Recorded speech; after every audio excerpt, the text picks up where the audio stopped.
Mesdames et messieurs, bonjour. Bienvenue dans cette 10e édition de e-commerce Paris. Je suis ravie de vous accueillir dans cette salle consacrée au temps fort. Juste un petit point sur l'organisation de cette journée. Juste avant, je m'appelle Annie Lichner, je suis journaliste spécialisée dans le digital marketing. Et un petit point donc sur l'organisation de cette journée. On va commencer la première session sur tout ce qui est customer centric. Nous enchaînerons ensuite avec Twitter Academy, où on vous expliquera comment utiliser cette plateforme pour interagir avec votre audience. Ensuite, nous ferons un tour d'horizon des meilleures stratégies cross-canal, ça sera cet après-midi. Et nous enchaînerons avec tout ce qui est consacré au paiement en ligne et la sécurité. Et enfin, nous terminerons sur les avis des consommateurs dans le secteur du tourisme, agir et réagir, notamment pour son e-réputation. Je vais tout de suite appeler Alain Stenman, qui va animer cette conférence sur le customer centric. Bonjour à tous, merci de votre présence. Je vais tout de suite appeler nos 3 intervenants sur cette session. Sylvie Joseph, vous êtes directrice du programme Transformation interne et à la direction du numérique du groupe La Poste. Arnaud Masson, vous êtes directeur marketing du groupe Général de Santé. Et Arnaud Bouchard, vous êtes vice-président en charge de la practice Customer Experience de Capgemini. Voilà. Et nous serons rejoints tout à l'heure par Patrice Noirot-Nérin, directeur marketing de GDF Suez. Voilà. L'objectif de cette conférence est de poursuivre la table qui a eu lieu hier. Hier, on vous a expliqué comment mieux connaître les consommateurs, les clients. Et maintenant, on va essayer de se demander comment mieux organiser en interne, s'organiser pour mettre le client au centre de ses préoccupations. Et même peut-être créer un poste de Chief Customer Officer. Et c'est Arnaud Bouchard qui va nous expliquer tout ça. Bonjour à tous. Cliquez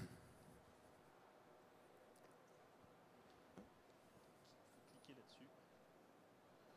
Okay, voilà, super. Alors, s'organiser autour du client. Première chose, je vais vous parler du client que vous connaissiez mieux que quiconque. Mais des mots assez simples, il est versatile, il cherche beaucoup aujourd'hui d'informations, il est très dans l'instantanéité, il a l'esprit critique, bref, il est quelqu'un qui cherche sans arrêt à interagir différemment avec les marques, à vivre des expériences différentes, ce qu'on appelle la fameuse Customer Experience ou l'expérience client. Petit dessin justement pour dire à quel point il est capable de vouloir un peu tout et n'importe quoi dans ce monde actuel. Derrière, quand je parle d'expérience, en fait c'est vraiment une expérience avec la marque et il est au centre de tout. Et vis-à-vis d'une entreprise, qu'est-ce que ça veut dire? Ça veut dire repenser les offres, ça veut dire innover avec lui, ça veut dire créer des expériences, ça veut dire communiquer différemment avec lui. Vous aurez la séance Twitter tout à l'heure, effectivement les réseaux sociaux ou autres. La fameuse quête du Graal, qui est l'omnicanal, thème de ce salon des e-conférences, il peut être touché n'importe où. Donc en fait, ce que l'on montre ici et ce que vous vivez, c'est une complexité innommable dans les entreprises, qu'on caractérise par quelques mots, mais que vous vivez au quotidien. Qu'est-ce qui bloque dans les entreprises? Qu'est-ce que l'on voit? En gros, c'est de se dire... Vous avez d'une façon ou d'une autre un manque de connaissance de vos clients. Et là, on est justement sur cette quête du 360 degrés. Je veux connaître mon client tout le temps, quels que soient les points de contact. Et ça, 365 jours par an, 7 jours sur 7, 24 heures sur 24 et ainsi de suite. Pouvoir interagir avec lui. Ce qui bloque la culture dans l'entreprise. Quelle maturité aujourd'hui vous avez dans l'entreprise autour du client? Je le montrerai tout à l'heure, on est quand même très focalisé globalement produit et ou service et le client, d'une façon ou d'une autre, s'adaptera à ce qu'on va lui proposer. C'était vrai en période de croissance, ça l'est moins aujourd'hui et ça l'est moins aussi au travers des canaux justement qu'on lui propose. Est-ce que, quand on parle client, vous avez dans les entreprises les compétences en interne pour pouvoir le faire? qui sont relativement hétérogènes. Est-ce que vous les avez identifiés? Il y a des gens qui sont plus mûrs, on va dire, culturellement, qui ont d'appétence d'interaction avec le client. Et le dernier point, c'est bien évidemment les organisations et les gouvernances. On discutait récemment avec une présidente d'un grand groupe multinational autour justement du client et de l'omnicanal. Son point était de se dire il faut péter les organisations, il faut péter complètement les modes de gouvernance, et je vous parle du multinational qui est à Atlanta. Donc même à ce niveau-là, qui sont plutôt focalisés clients, ils se posent ces questions-là. Alors, le rôle du directeur marketing, et on en a ici, et Patrice Noironéen va nous rejoindre tout à l'heure. En fait, la question que vous devez vous poser, c'est quel est votre driver dans l'entreprise? Est-ce que je suis tourné produit parce que je suis bon dans mon produit? Ou est-ce que je vais tourner mon organisation d'un point de vue client? On est dans le e-commerce. Aujourd'hui, des entreprises de e-commerce vont vous dire mais en fait, moi, tout se passe très bien. Si je regarde la partie logistique, je suis à 92% satisfaction. Ma QS est de temps. Si je regarde le centre client, je suis à 92%. Moi, je suis à 88%. Ok, chaque département voit exactement qu'il performe plus ou moins bien par rapport à ses objectifs. Maintenant, tournez ça d'un point de vue du client. Regardez la chaîne de valeur. Du 88, du 92, du 70, du 75, le client, en fait, vous dites une fois sur deux, il aura eu un problème avec vous. Et ça, personne, entre guillemets, aujourd'hui ne le dit, ne le voit dans l'entreprise en tant que telle. Donc, des choses qui émergent aujourd'hui, c'est ce dont on voulait mettre le débat un peu sur la table. C'est un rôle clé du directeur marketing, mais c'est un rôle clé aujourd'hui qui est préempté, en particulier, je dirais en Amérique du Nord, ce qu'on appelle les Chief Customer Officer, ce que vous évoquiez à l'instant, qui est en fait de mettre réellement le client au centre de la stratégie. C'est une personne qui va être capable de réaliser une analyse, de mettre à plat le parcours client, derrière de se dire mais quelle est la voix du client, de monter des programmes de ce qu'on appelle le Voice of Customer. Ensuite, de pouvoir monter des plans stratégiques liés au client. Tout est tourné le client et de construire les métriques entre guillemets qui vont avec. Là, je mets à titre d'exemple effectivement tout ce qui est profitabilité du client au lieu de parler de la profitabilité d'un produit. C'est de se dire je focalise sur le capital du client en lieu et place ou en complément d'un capital de marque. Quel est mon réel goodwill dans l'entreprise? Donc à titre d'illustration, là c'était d'évoquer justement ce positionnement de directeur client qui reprend un peu des éléments du B2B, à savoir cette notion de Key Account Manager, se dire aujourd'hui j'ai des segments clients, y compris dans le B2C, comment je peux le mettre au centre de mes réflexions, qui mieux que lui va connaître tel et tel type de segment, et derrière influer au niveau des chefs de produits, des chefs de marque, interagir avec le CRM, la veille et d'autres éléments. Donc c'est vraiment, on parlait tout à l'heure d'organisation et de gouvernance, c'est de remettre au centre le client autour d'une nouvelle organisation. Juste quelques chiffres pour vous dire que ce n'est pas une phobie ou une lubie, ça existe. Aujourd'hui, les CEO, en fait, on les retrouve majoritairement dans les entreprises de services et ou de finance, mais aussi un peu dans les utilities. Donc, Patrice, tu peux nous rejoindre? Oh, bon. Donc, Patrice Noironéen, vous êtes directeur marketing de GDF Suez, Dolce Vita, et vous nous rejoignez pour participer au panel. Donc Patrice, il y a des directeurs marketing, mais il y a aussi des Chief Customer Officer dans les utilities. D'où viennent-ils? Majoritairement de l'interne, et justement, soit des postes de directeur de business unit et ou des directeurs marketing. Pourquoi? Parce que d'une façon ou d'une autre, ils ont déjà évidemment cette appétence client. Et puis il y en a pour toutes les entreprises. Des entreprises qui font plus de 20 milliards de dollars de chiffre d'affaires. Là, on est sur 14% de ces entreprises qui ont aujourd'hui un Chief Customer Officer. Donc voilà, donc une réalité pour poser un peu le débat en se disant nous avons des directeurs marketing à la table, il y a des transformations qui s'opèrent dans chacune de ces entreprises, et aujourd'hui la réorganisation passe par insuffler en fait un nouveau mode de fonctionnement, regarder la chaîne de valeur d'un point de vue client et pas uniquement la chaîne de valeur interne, et par la suite peut-être mettre en place justement ce type de poste. Voilà pour poser le débat. Merci Arnaud.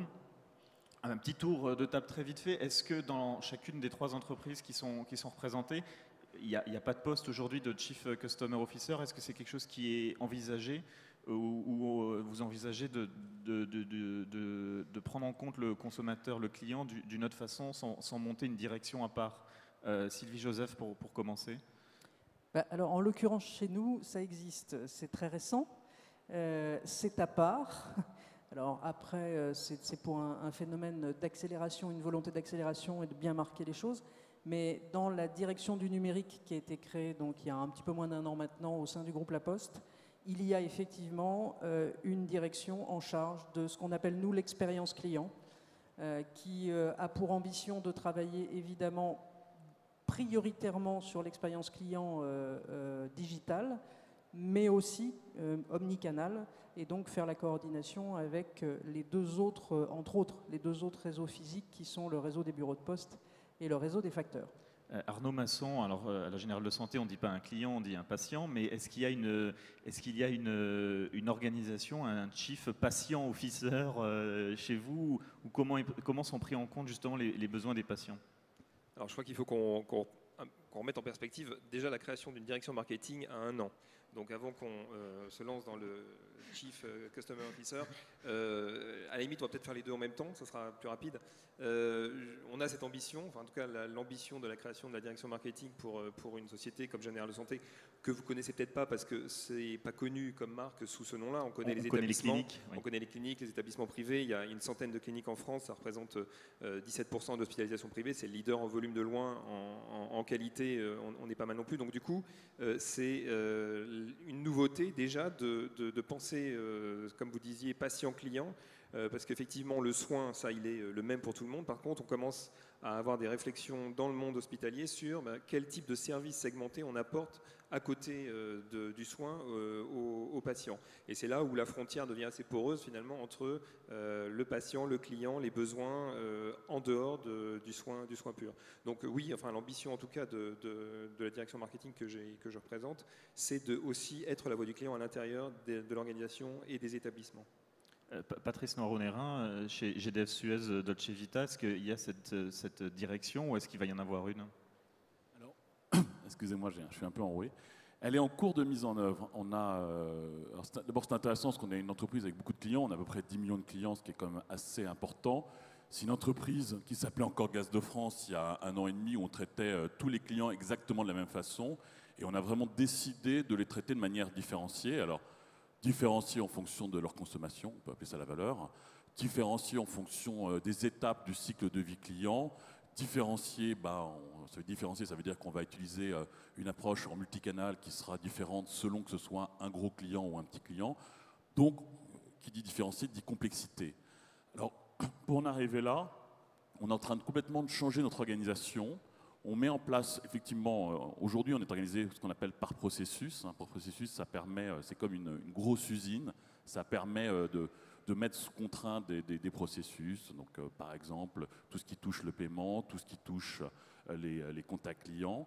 Aujourd'hui, on remet le client au centre et on va les traiter par segment. Donc effectivement, il y aura un responsable, il n'y aura pas des responsables clients, il n'y aura pas un responsable client, mais des responsables clients qui seront associés à un segment de clients, par exemple les segments premium, les segments essentiels qui correspondent à peu près aux clients moyens. Et qui dépendront de la direction marketing?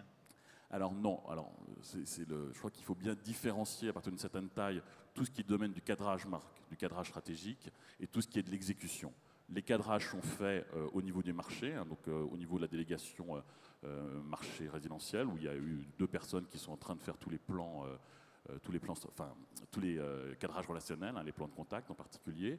Et il y a une entité qui est en charge, une sorte de taux de contrôle, qui est en charge justement de la mise en œuvre. Et qui est en charge surtout du suivi de l'exécution, parce que une exécution qui est médiocre, ça veut dire une performance moyenne, ça veut dire des clients qui sont moins fidèles et ainsi de suite. Donc il faut toujours bien différencier les 2. Sylvie Joseph, justement, à la Poste, quelle démarche vous avez choisie pour repenser l'organisation autour du client? Est-ce que vous procédez par expérimentation? Est-ce que vous avez réalisé des projets pilotes? Est-ce que vous pouvez nous en dire un peu plus sur la façon dont on met en œuvre? Alors, déjà, il ne faut pas perdre de vue que le groupe La Poste, ce sont des activités très différentes qui vont de la banque au courrier en passant par le colis ou les bureaux de poste, qu'on a donc nativement une relation avec les clients, qu'ils soient B2B ou B2C depuis, comme quelqu'un le disait hier ou avant-hier, 536 ans. Donc on a à peu près 70% de nos collaborateurs qui sont en contact direct avec la clientèle tous les jours, soit parce qu'ils ont des fonctions commerciales, soit parce qu'ils ont des fonctions d'exécution de services qui les mettent en rapport direct avec le client ou le destinataire final, typiquement les facteurs. Donc nous, on ne s'est pas posé la question de se dire on va se transformer client avant-hier. C'est quelque chose qui néanmoins est assez natif, même si nous venons quand même d'un monde de monopole et où l'organisation n'est pas forcément avec le client au cœur, mais plutôt dans des logiques de processus d'exécution de service. Cela étant, la façon dont on a commencé à organiser, transformer progressivement les choses, et donc ça date de quelques années tout de même, c'est petit à petit de faire en sorte que ceux qui sont au contact client aient de plus en plus d'autonomie et de pouvoir de décision et donc d'impulsion sur des éléments de la stratégie. Donc on remonte. Et pour vous donner un exemple, on a organisé il y a 1 an et demi maintenant au courrier, je vais prendre cet exemple-là, des directions, donc ex-direction commerciale en direction client avec des logiques de marketing opérationnel dans leur territoire. Et donc ça a permis d'accélérer un certain nombre de choses, notamment par exemple de la co-construction de produits avec les clients. Là, en l'occurrence, ce sont des clients B2B. On a également des transformations profondes, je pense qu'il n'aura échappé à personne, pour ceux qui vont encore de temps en temps, et il y en a dans les bureaux de poste, qu'on a complètement transformé la relation client dans le bureau de poste en modifiant l'organisation. Donc pour répondre à votre question, on y va par itération, on y va de manière extrêmement pragmatique et on le fait métier par métier en partant des logiques effectivement plutôt de contact avec le client, d'organisation commerciale, etc. et on fait remonter. Et le marketing est plutôt en support de ces approches-là. Et puis donc, je vous le disais tout à l'heure, on a créé une direction du numérique il y a un petit peu moins d'1 an. On a voulu y mettre une direction spécifique sur l'expérience client parce qu'on considère aujourd'hui que sur le plan du numérique, l'expérience client n'est pas parfaite, loin de là, pour ceux qui consomment nos produits. Donc on a une grosse amélioration à apporter. Il va d'ailleurs y avoir quelques éléments signifiants le 21 octobre. Donc vous pourrez consommer nos produits sur le net de manière beaucoup plus aisée et avec un seul identifiant mot de passe, par exemple, pour ceux qui ont l'habitude d'avoir plusieurs interactions avec nous. Et on a donc cette expérience client, cette direction de l'expérience client qui a pour but non seulement de l'améliorer sur le plan digital, mais également de la travailler cross-canal, puisque nous, en fait, notre organisation repose sur 3 grands actifs, que sont le réseau physique fixe, les bureaux de poste, le réseau physique mobile et bientôt connecté, les facteurs, puisqu'ils vont être dotés d'un smartphone, donc les 85 000 facteurs seront dotés d'un smartphone à fin 2015, donc là c'est progressif. Donc il y aura beaucoup plus d'interactions avec le client aussi pour les facteurs. Et puis le réseau, évidemment, web, mobile ou fixe.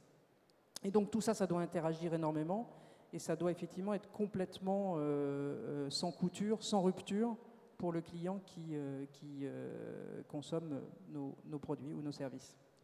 Patrice, vous avez procédé par expérimentation, cette transformation dont vous nous parliez il y a quelques instants, la mise en place de ces directions clients. Comment ça a été mis en place? Est-ce que vous avez fait des tests dans certaines régions? Comment vous avez structuré en fait cela? Pas du tout. Pas du tout. On se lance. En fait, on a fait un très gros travail l'année dernière de vision. Donc on s'est dit comment on s'imagine dans 3 ans, avec une grande ambition. On voudrait être une référence dans la relation client en Europe. Donc on a regardé un peu tout ce qui se passait dans les autres pays, tout ce qui se passe dans d'autres industries. Je pense effectivement à la banque ou qui sont en avance par rapport à nous. On a bâti notre vision. Et une fois que vous avez vision, c'est définir une stratégie pour atteindre cette vision. Et à partir de là, on a défini toute une série d'étapes, d'itérations qui nous permettent d'aller là-dedans. Alors c'est un sujet qui est extrêmement complexe parce que d'abord, à la base, il y a quand même beaucoup d'IT. C'est faire évoluer les back-office qui sont monstrueux chez nous, les front-office, le digital, arriver dans une logique vraiment multicanale, mettre le client au centre de l'entreprise. Hein. Moi, je vais être honnête avec vous. Il y a quelques années, je ne savais pas ce que ça voulait dire mettre le client au centre de l'entreprise. Je pensais que c'était un grand mot de consultant. Et aujourd'hui, on met vraiment le client au centre de l'entreprise. C'est-à-dire qu'on a un data warehouse maintenant où les données sont accessibles de tous les canaux. Et effectivement, ça change complètement la donne. Mais malheureusement, avant d'arriver à ce stade-là, il y a un travail qui est considérable à mettre en place. Donc, on a notre data warehouse. On est en train de mettre en place tous les outils qui sont autour. Hein. Je pense au front, tout ce qui est campaign manager. Et là-dessus, il faut y aller étape par étape. Il y a beaucoup de projets comme ça qui échouent parce que par manque de vision ou parce que les gens ont voulu aller trop vite. Hein. Je pense surtout au niveau des outils de campaign manager où on a des outils qui sont souvent très complexes avec on parle d'expérience client qui est pas terrible. On a des équipes c'est très compliqué de trouver des experts sur ce sujet, hein, que ce soit même chez les consultants. Donc il faut y aller étape par étape, viser, quand vous faites des plans de contact, par exemple pour l'accueil client, après les premiers, vous les faites très simples. Par contre, vous mesurez vraiment le retour d'expérience. Et quand vos équipes sont un peu plus à l'aise, vous rajoutez des étapes, et ainsi de suite. Donc nous, on est vraiment dans cette logique, on se fixe des étapes, et puis mois après mois, on va vers la cible qu'on s'est fixée. Arnaud Masson, comment est-ce que vous avez, travaillé pour repenser l'organisation ? C'est en cours, j'imagine. Mais comment on fait ? Surtout, vous avez quand même une spécificité, c'est qu'il y a une partie des données clients qui sont de nature confidentielle. Donc comment est-ce que vous faites pour mettre en place le client au centre ? Alors d'abord, je pense qu'il faut un tout petit mot sur le monde de la santé et de l'hospitalisation. Effectivement, c'est un marché réglementé, donc il aura échappé à personne qu'en ces périodes budgétaires, on n'a pas des revenus qui sont à 80% issus de la Sécu en augmentation à 2 chiffres. Par contre, les coûts, eux, augmentent beaucoup. Donc d'où la nécessité de trouver des relais de croissance via le service. Ça, c'est la croyance et la stratégie portée par Pascal Rocher et Filippo Monteleone, directeur général délégué de Général de Santé, pour aller justement trouver les moyens d'investir dans notre avenir. Parce que contrairement à l'hôpital public, nous sommes mortels, eux non, et du coup il y a une nécessité d'avoir ce relais de croissance via le client. Donc c'est absolument une question de survie de mettre le client au centre de l'organisation.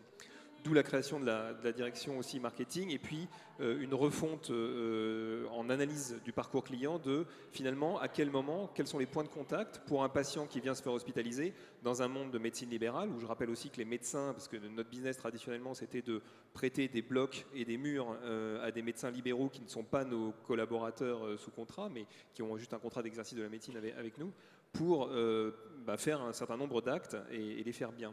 Donc le patient, à un moment donné, est amené plutôt dans une relation B2B via le médecin et le pari et en même temps le vecteur de croissance de Général de Santé, c'est d'avoir directement maintenant cette connaissance et cette relation avec le patient au plus tôt pour pouvoir lui proposer, l'offre de base en soins et 2, l'offre de services associés, parce qu'on est convaincu que le soin seul ne suffira plus à faire un choix, à faire un choix au patient, mais le service va être un élément de choix important.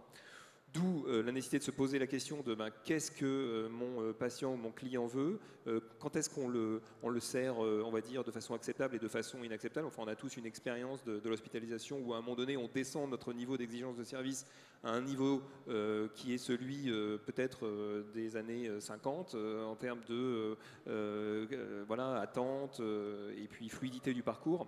Donc l'idée, c'est de remettre et de réinjecter de la modernité dans ce parcours. Comment est-ce qu'aujourd'hui, par exemple, ce n'est pas acceptable de faire la queue pour donner sa carte vitale à un bureau d'admission ou de préadmission? On pourrait imaginer une digitalisation de ce parcours. Alors, ça pose effectivement la question des données, de la confidentialité des données. On a des contraintes juridiques très importantes, mais ce n'est pas une raison pour ne rien faire. Et on s'est posé la question de façon sérieuse là, depuis un an.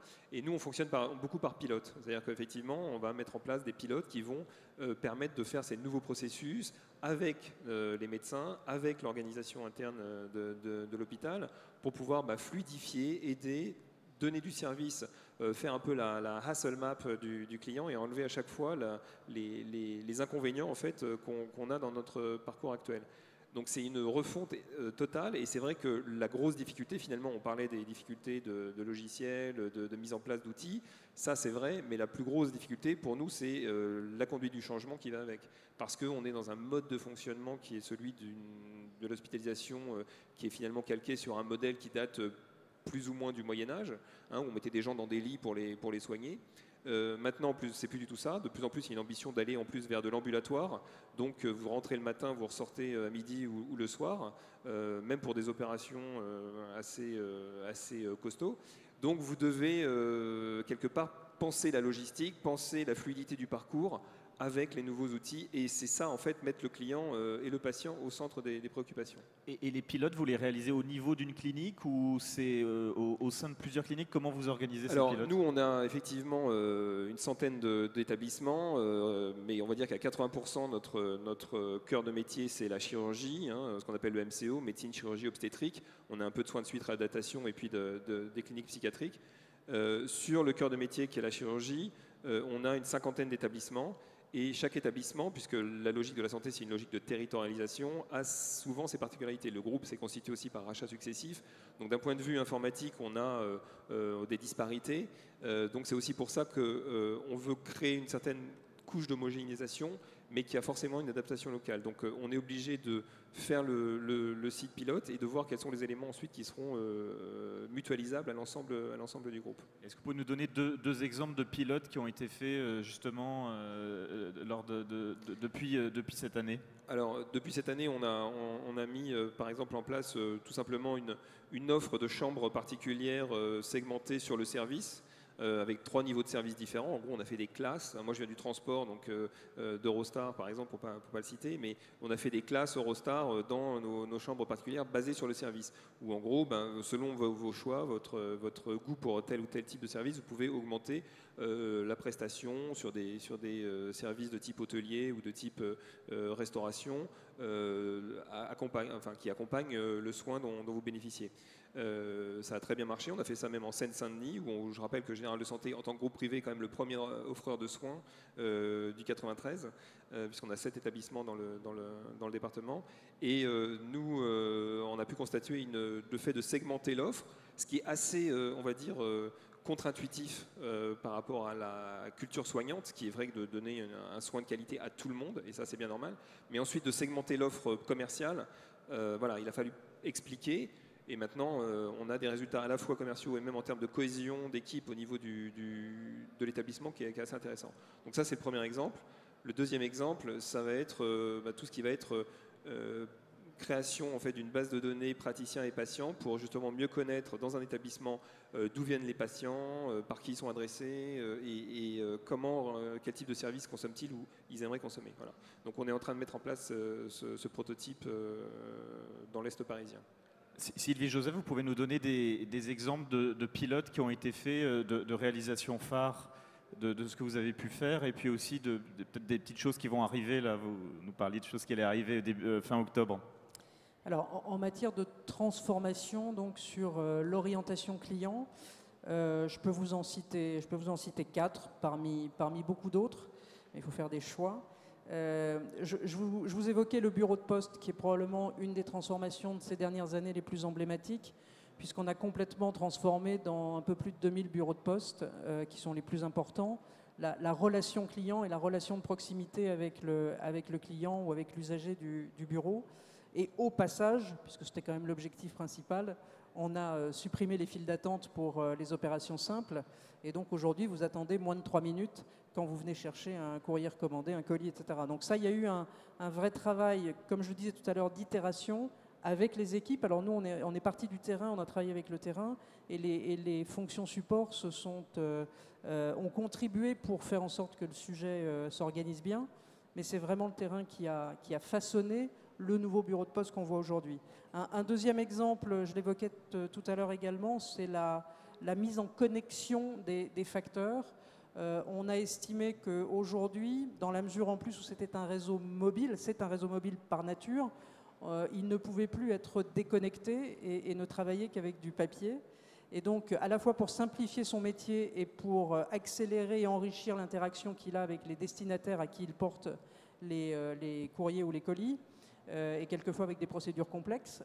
On a décidé de l'équiper donc d'un smartphone qui embarque tous les éléments de sa tournée, mais qui permet aussi évidemment de faire de la capture d'informations, de faire par exemple de la signature authentifiée biométrique ou des choses comme ça. Et donc ça va complètement révolutionner le métier de facteur. Et ça va aussi lui permettre d'être beaucoup plus, ça va nous permettre d'être beaucoup plus en adéquation avec les besoins des destinataires. C'est-à-dire quand vous aurez envie ou besoin de changer le lieu de réception d'un colis ou d'un courrier, sous réserve de nous prévenir quand même quelques heures avant, vous pourrez interagir et effectivement on pourra opérer ce choix. C'est d'ailleurs quelque chose qui se fait dans d'autres pays européens dans la partie colis, et ça s'appelle Predict, et donc ça permet de repositionner une livraison en fonction des besoins ou des choix du client. Je citerai aussi deux derniers exemples. Sur le plan bancaire, on a fait le choix, comme beaucoup, de donner effectivement la possibilité aux clients de venir nous voir en agence bancaire, donc en l'occurrence en bureau de poste, mais également de pouvoir consommer de la banque chez soi. Et donc on a toute une transformation, alors là, qui repose effectivement sur des modifications importantes de systèmes d'information, parce qu'on en a un petit peu parlé, mais évidemment derrière tout ça, il y a un très gros enjeu d'évolution de systèmes d'information, donc une possibilité de consommer la banque chez soi, y compris en chat ou en conf call avec son conseiller, et avec évidemment des horaires beaucoup plus élargis. Et puis puisque vous me ressollicitiez sur le sujet, on a effectivement une transformation de nos sites internet et notamment de nos boutiques e-services qu'on regroupe sous un même toit, sous la poste.fr, et avec une navigation simplifiée et surtout un seul identifiant mot de passe pour consommer toute la partie postale de nos services, courrier-colis. Arnaud Bouchard, on n'a jamais parlé autant du client. Pourtant, on s'aperçoit que dans certaines entreprises, les clients, plus on en parle et plus dans un sens ils sont maltraités. C'est l'exemple typique de la banque, où aujourd'hui on a des retours de clients de certaines banques qui nous disent « mon conseiller change tous les ans, il connaît même plus les produits, il essaie de me fourguer des trucs qu'il ne comprend même pas ». Finalement, quels sont les dangers et les pièges justement quand on essaie de mettre le client en centre qu'il faut savoir éviter pour éviter d'avoir finalement un effet inverse? C'est qu'on connaît tout du client, mais finalement on ne lui parle plus. Et donc il a l'impression de n'être plus qu'un numéro dans la machine. Quelles sont les bonnes expériences que vous avez vues et quelles sont les mauvaises? Ouais, les bonnes expériences, on a des directeurs marketing ici, c'est déjà de repartir sur les fondamentaux, on va dire, du marketing, à savoir la marque. Et de se dire, la marque, elle a des valeurs, des promesses, et derrière, comment je vais la décliner vis-à-vis de mon client. Ça, c'est le premier point. Patrice le disait à l'instant, c'est aussi d'avoir une vision, une stratégie. C'est où on veut emmener l'entreprise et quelle interaction on va vouloir avoir avec nos clients, quelle intimité on va vouloir créer dans les mois, années à venir. Ça passe... Il y a un héritage, mais il faut donner cette vision. Ça, c'est le deuxième point. Le troisième point, c'est de se dire, ce que j'évoquais tout à l'heure, c'est qu'à un moment, il y a une analyse à opérer. Dans l'analyse, c'est la voix du client. Il faut écouter le client et répondre, entre guillemets, quasiment en instantané. Vous le faites chez Dolce Vita via les tweets. Hello Bank, enfin, vous parlez de la banque, vient d'être lancée. Ils sont dans cette, justement, interaction en disant la moindre, entre guillemets, problématique, vous interagissez via Twitter. Enfin, vous avez vu les pubs comme vous et moi. Donc, en fait, ce n'est pas forcément qu'une question de connaissance client, c'est une question d'écoute, d'analyse, certes, mais de pouvoir derrière interagir avec lui. Et là, tous les canaux, enfin, ce qu'il attend, c'est que des points de contact, que ce soit le conseiller qui peut-être, comme vous le dites, a une connaissance moins exacerbée que des fois certains de leurs clients, retrouvent de l'information ailleurs, que la multiplicité en fait des points de contact permettent de donner l'information, quitte à donner la parole, à l'exemple de Free, à une communauté qui va pouvoir, entre guillemets, vous débrouiller. Donc, le point, je pense, dans votre question, c'est de se dire, à un moment, ce n'est pas qu'une propriété de la marque et de l'entreprise vis-à-vis d'un produit ou d'un service, c'est tout l'écosystème qui va être avec, y compris le client qui peut en savoir plus. Et à un moment, il va falloir, et ça c'est le problème, je pense, des directeurs marketing à terme, savoir laisser prise. Certains appellent ça le liquid and link marketing, c'est-à-dire à un moment, on déverse du contenu et le client va s'en emparer, il va le diffuser. Demain, c'est le client qui lui-même aura, on va dire, le contenu, il va parler de votre marque, va diffuser, va expliquer que les taux sont plus intéressants à tel endroit, qu'il faut, enfin, je pense que c'est l'utilisation, utiliser et exacerber l'utilisation entre guillemets du client. Donc c'est justement l'écouter et l'utiliser à bon escient. Alors, dans ce qui a été dit aussi par les trois personnes du panel, on avait aussi beaucoup de retours sur le système d'information qui est un frein. Comment est-ce que les entreprises peuvent contourner ce frein et pour ne pas rester bloquées derrière le système d'information? Parce que c'est toujours un peu ennuyeux qu'on nous dise tout le temps. Ça ne fait pas une très bonne pub en plus pour les nouvelles technologies, puisque chaque fois on dit ah bah non, comprenez notre truc, c'est tellement de mauvaise qualité que ça nous a fait perdre 6 mois dans les projets. Comment est-ce que vous, aujourd'hui, vous encouragez de mener les projets pour que le système d'information soit un frein minimum? Alors, il y a plusieurs, je pense, exemples qui ont été cités. Il y a la notion de pilote où, y compris sur le système d'information, on peut complètement déconnecter des systèmes actuels et se dire derrière, on teste dans notre coin, entre guillemets, on prend un segment de client, on le teste à part. Il y a ce qu'on appelle, nous aussi, la notion de mise sous cloche, c'est-à-dire dans... Arnaud Masson parlait tout à l'heure de pilote d'un hôpital ou d'une clinique. C'est de se dire on peut donner un cadrage à une clinique ou à un hôpital et derrière lui c'est complètement la main mise sur l'exécution, le cadrage stratégique a été fait et utiliser les systèmes d'information qu'il a à disposition et après le point c'est ne pas en faire un élément entre guillemets bloquant, utiliser assets que vous avez, d'où l'analyse que j'évoquais tout à l'heure à la fois du client mais tous les assets de l'entreprise et de se dire on va faire avec, on lance, de toute façon entre guillemets on n'a plus le temps donc à un moment on fait avec ce qu'on a. On a la vision que Patrice évoquait, on sait où on va aller, il y a une feuille de route, mais il y a un moment, il faut y aller, quoi. Le client n'a plus le temps d'attendre. D'accord. Et est-ce qu'on peut donner parmi tous les cas que vous avez vus, même d'entreprises nord-américaines, quels sont à votre avis justement des exemples de pilotes intéressants qui pourraient intéresser les personnes dans la salle, de réalisations qui ont été faites en termes de pilotes dans des entreprises pour remettre justement le client au centre des préoccupations et qui aujourd'hui finalement seraient un peu des exemples à suivre? Alors, après c'est toujours difficile de parler de nos clients, mais pour moi il y a un bon exemple, je pense, c'est ce qui a été fait, les dépôts de bagages à Orly, donc c'est à la fois Aéroport de Paris et Air France, de repenser complètement, de remettre le client au centre en disant mais il arrive, qu'est-ce qui va se passer? Donc vous avez maintenant des dépôts de bagages complètement automatiques. Arnaud parlait tout à l'heure de checking, entre guillemets, ben vous arrivez, vous avez tout sur votre iPhone, vous le déposez, c'est un peu, entre guillemets, un peu lunaire, je ne sais pas si vous avez déjà fait ce truc-là, mais pour le coup, et ça a été un cadrage apporté par Air France et une exécution laissée, entre guillemets, sur le hall. Donc pour moi, c'était un bon exemple. Le système d'information n'est a priori pas si complexe que ça, c'est vraiment, ça a été repensé client et de se dire, il a besoin d'une accessibilité super rapide.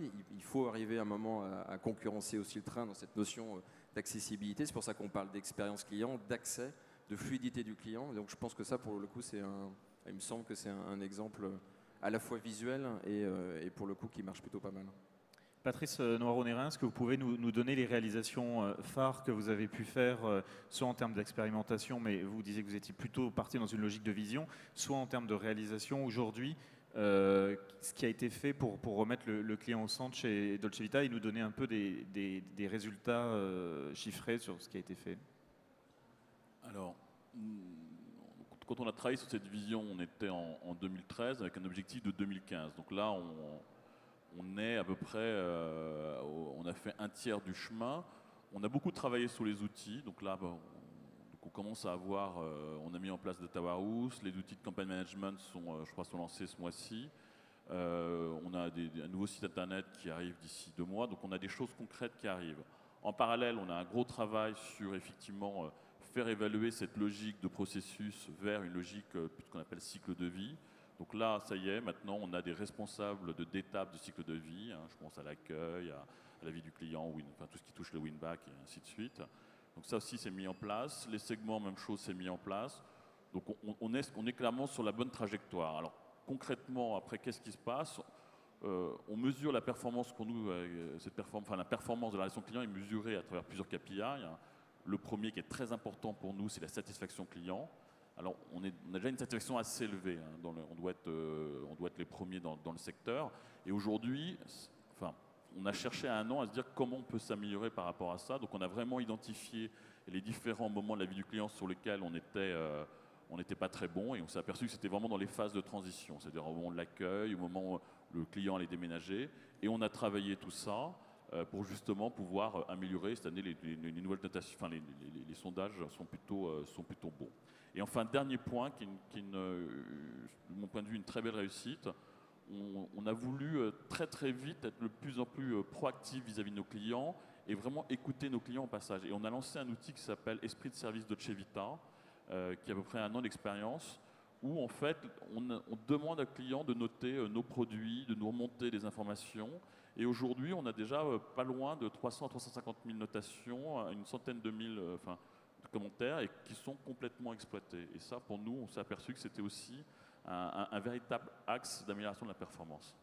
L'esprit du nouveau site internet qui sort dans 2 mois, quelles sont les nouveautés et comment justement elles s'inscrivent dans cet objectif de gestion de mise du client au centre? Alors, bon, notre site actuel, qui n'est pas un petit site, hein, ce qui fait quand même 12 millions de contacts par an, mais c'est un site qui est, alors c'est un peu bizarre de dire ça ici, qui est très retourné vers la relation client.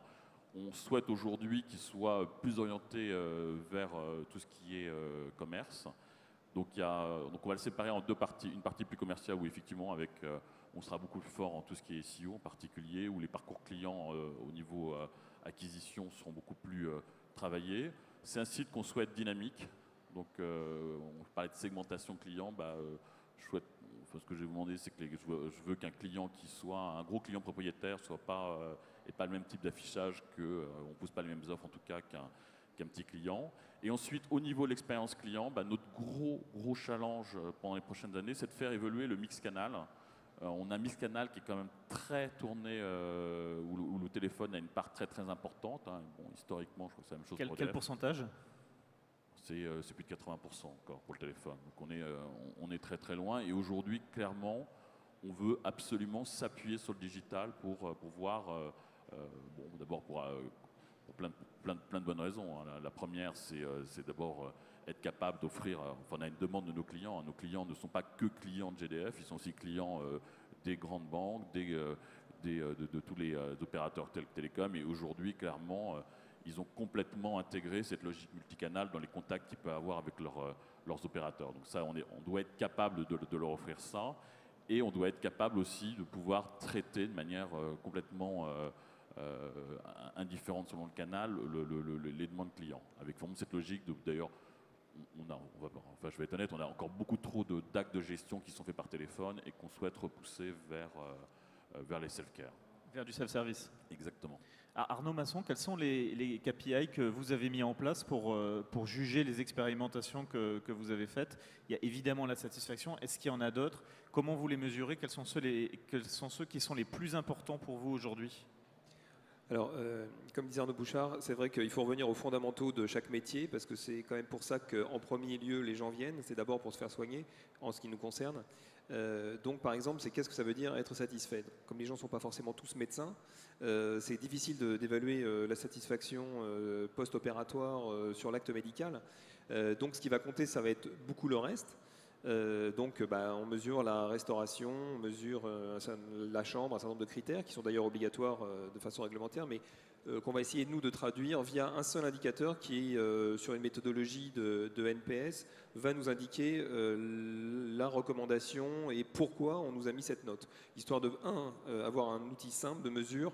Les gens, et en particulier les scientifiques, que sont les médecins, réagissent bien à un indicateur chiffré.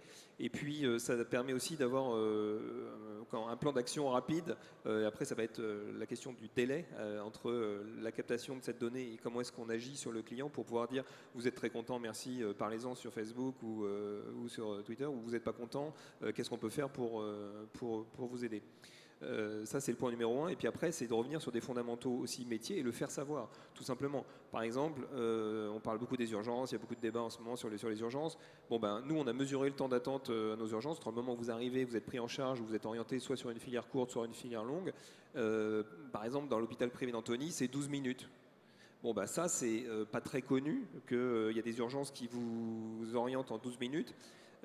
Et qui prennent tout le monde, qui ont des taux de CMU comme le reste de l'hôpital. public. Donc l'idée, c'est de le faire savoir aussi par des moyens peut-être modernes pour pouvoir dire, savez-vous que... donc là, si jamais vous aviez un accident, ce que je ne vous souhaite pas dans cette salle, vous avez peut-être presque intérêt à aller à Antony plutôt que d'aller à l'hôpital public le plus proche.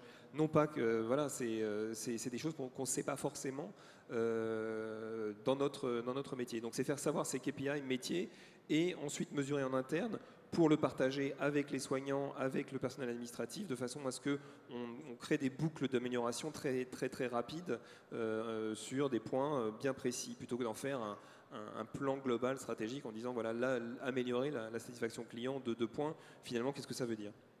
Et est-ce que justement, vous avez, depuis que vous travaillez sur l'amélioration de ces indicateurs, est-ce que vous pouvez nous citer quelques indicateurs qui se sont vraiment améliorés? Vous avez vu des améliorations concrètes suite à des actions concrètes elles aussi? Alors, d'un point de vue, bon, le recul est assez faible pour l'instant. Évidemment, il y a aussi l'indicateur financier qui est important. C'est-à-dire que je parlais des chambres particulières. On a vu, nous, en termes de marge, une montée de notre marge suite au lancement de la gamme. Donc ça, c'est quand même un indicateur important. Le score client, comme c'est encore nouveau, très honnêtement, on ne l'a pas encore vu beaucoup bouger. Donc ce qui pose question aussi sur la façon de mettre en œuvre un certain nombre de processus, mais on ne l'a pas vu descendre non plus, donc c'est quand même une bonne nouvelle. On est quand même orienté maintenant dans un processus tout à fait nouveau où on va mettre en place dans les établissements des relais justement où il faut qu'on soit la voix du patient, la voix du client à l'intérieur de l'établissement pour faire changer des éléments de service liés à l'hospitalisation. Quand je parlais des indicateurs de temps d'attente aux urgences, c'est un travail, par exemple, qui à Antony a pris 14 ans. C'est-à-dire que c'est en se posant la question du flux logistique, de qui doit être à l'orientation, de mettre un médecin et une infirmière tout de suite en première analyse pour pouvoir orienter, avec derrière un travail avec les labos, avec les radios, pour pouvoir avoir un circuit très court de prise en charge, qu'on a amélioré. Donc c'est pas non plus quelque chose qui se fait de façon toujours très très rapide, parce que voilà, il y a la conduite du changement, il y a aussi des processus de maturation un peu plus lents. Sylvie Joseph, quels sont les KPI que vous avez mis en place? Alors vous parlez des files d'attente, mais j'imagine qu'il y en a d'autres aussi. Est-ce que vous pouvez nous les détailler? Oui, alors dans les grandes lignes, on a effectivement toute une série de KPIs classiques, c'est-à-dire qu'on regarde évidemment le chiffre d'affaires, la fréquentation, le résultat d'exploitation. On regarde aussi beaucoup, parce que Arnaud l'évoquait en disant que c'est nécessaire mais c'est pas suffisant, c'est la satisfaction client dans l'ensemble de nos métiers.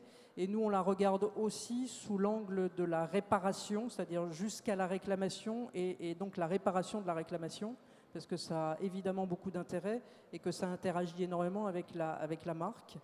Et puis, on a des sujets qu'on commence à mettre en place et qui nous intéressent au plus haut point. Le premier, c'est le sujet autour de la collaboration interne et de la contribution des collaborateurs.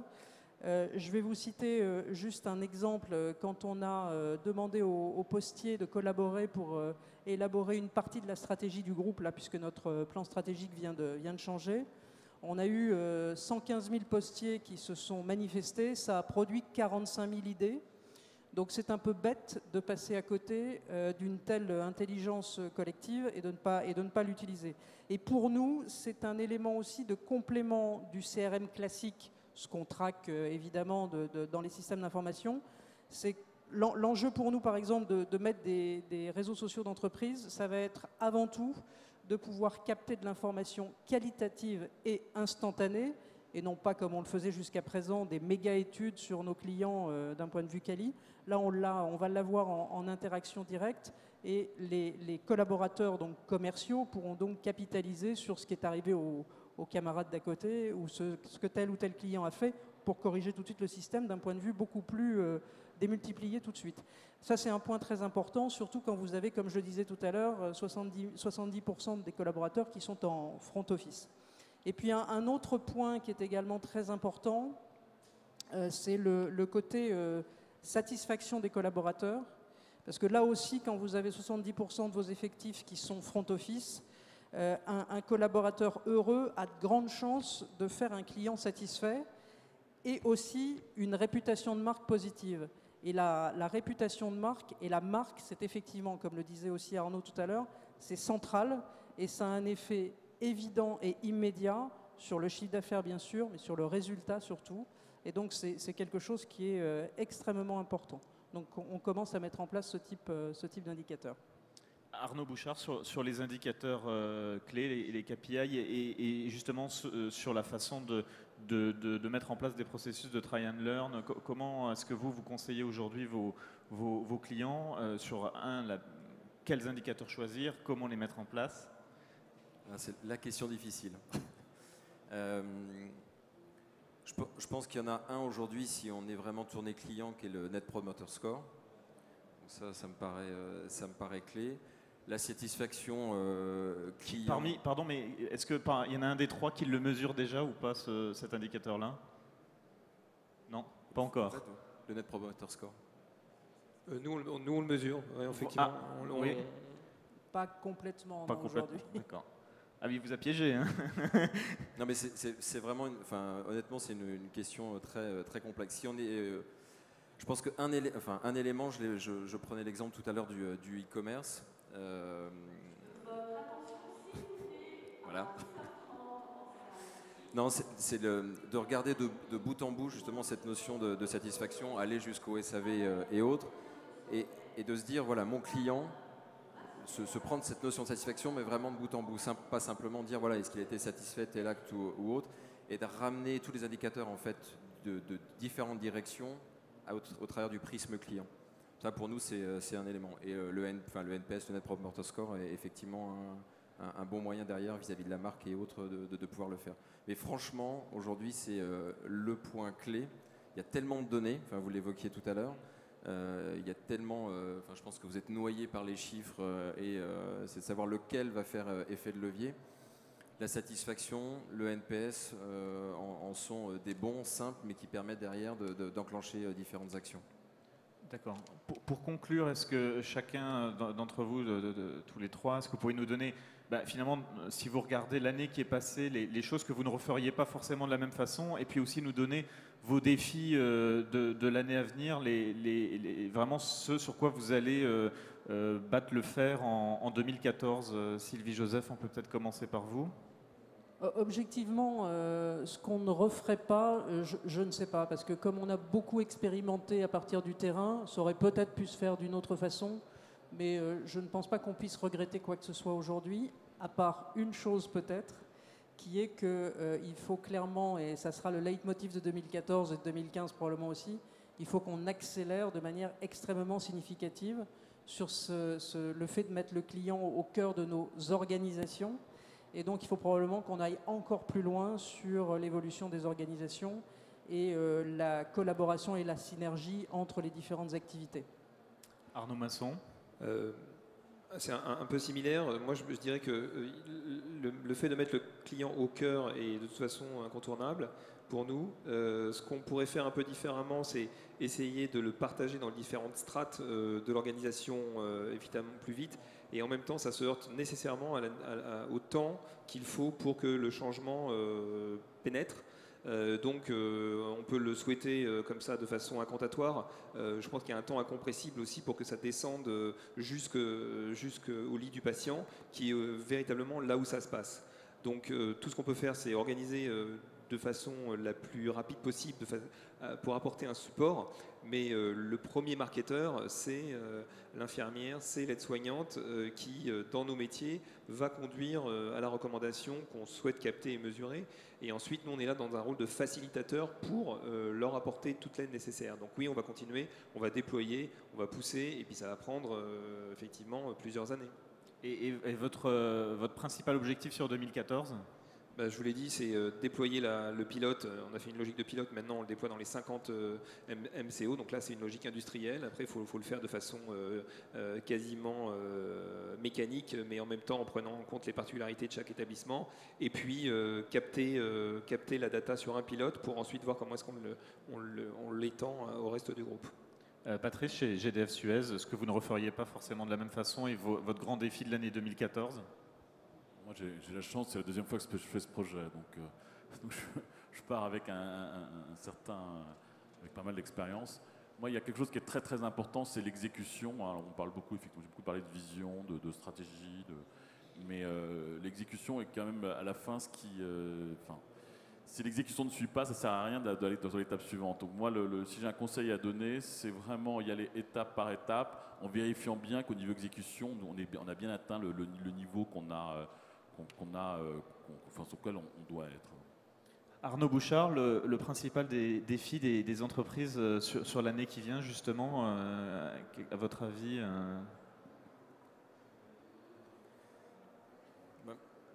Garder, là où ils ont le plus besoin de vos conseils. Non, mais par rapport à cette notion de client-centric, je pense que c'est essayer de capter, ça ne va pas se décréter. Enfin, j'ai eu une entreprise, quand tout à l'heure je mettais une slide, c'était assez simple, est-ce qu'on est tourné produit, est-ce qu'on est tourné client, ça ne se décrète pas du jour au lendemain, je bascule complètement, je suis client focalisé et je ne pense plus qu'à ça.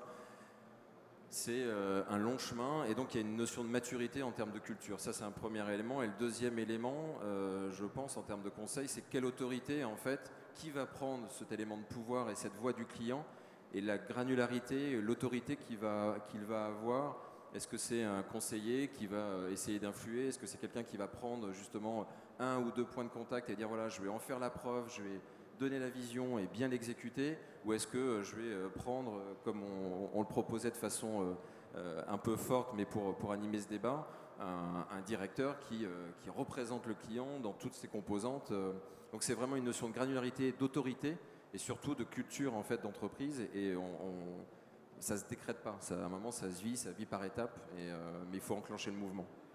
Merci à vous quatre pour votre intervention. Alors comme vous l'avez entendu, puisqu'on nous l'a crié dans les oreilles, à 10h30, il y a la Twitter Academy dans la même salle. Merci à vous de votre attention et merci à nos intervenants pour la qualité de leur intervention. Vous pouvez les applaudir. Merci.